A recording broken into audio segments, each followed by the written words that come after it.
ব্যবসায়ীকে জেলে পাঠিয়ে তার সুন্দরী স্ত্রীকে ভাগিয়ে নেন সাবেক প্রধানমন্ত্রী শেখ হাসিনার বেসরকারি শিল্প ও বিনিয়োগ বিষয়ক উপদেষ্টা সালমান এফ রহমান।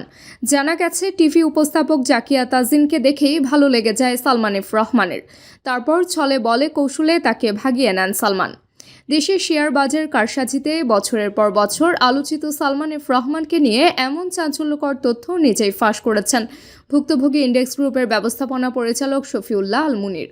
শফিউল্লাহ আল মুনির দাবি করেন, তার স্ত্রী শেয়ার বাজার নিয়ে টিভিতে অনুষ্ঠান করার সূত্রে সালমান এফ রহমানের সঙ্গে পরিচয় হয়। একটা পর্যায়ে তাদের মধ্যে সম্পর্ক তৈরি হয়। তারপর সালমান এফ রহমান তাকে ডেকে নিয়ে স্ত্রী তাজিনকে তালাক দিতে হুমকি দেয়। তার কাছ থেকে 8টি শর্তে 300 টাকার স্ট্যাম্পে স্বাক্ষর নেন সালমান এফ রহমান। তিনি বলেন, শর্তগুলোর মধ্যে ছিল, আমি কখনোই আমার কোম্পানির মালিকানা দাবি করতে পারবো না, আমার স্ত্রীকে ডিভোর্সের বিষয়ে কাউকে কিছু বলতে পারবো না, এমনকি আমার ছেলের কাস্টাডিও চাইতে পারবো না। তবে আমি যখন রাজি হলাম না, তখন এই বিষয়টি অনেকেই জানতে পারে। এক পর্যায়ে আমি 1 মাস গুম ছিলাম। হামলা মামলার ভয়ে তটস্থ থাকতাম সব সময়।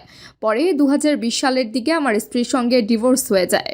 প্রসঙ্গত, গত 13 আগস্ট সাবেক প্রধানমন্ত্রীর বেসরকারি শিল্প ও বিনিয়োগ বিষয়ক উপদেষ্টা সালমান এফ রহমানকে ঢাকার সদরঘাট এলাকা থেকে গ্রেফতারের কথা জানায় ঢাকা মহানগর পুলিশ।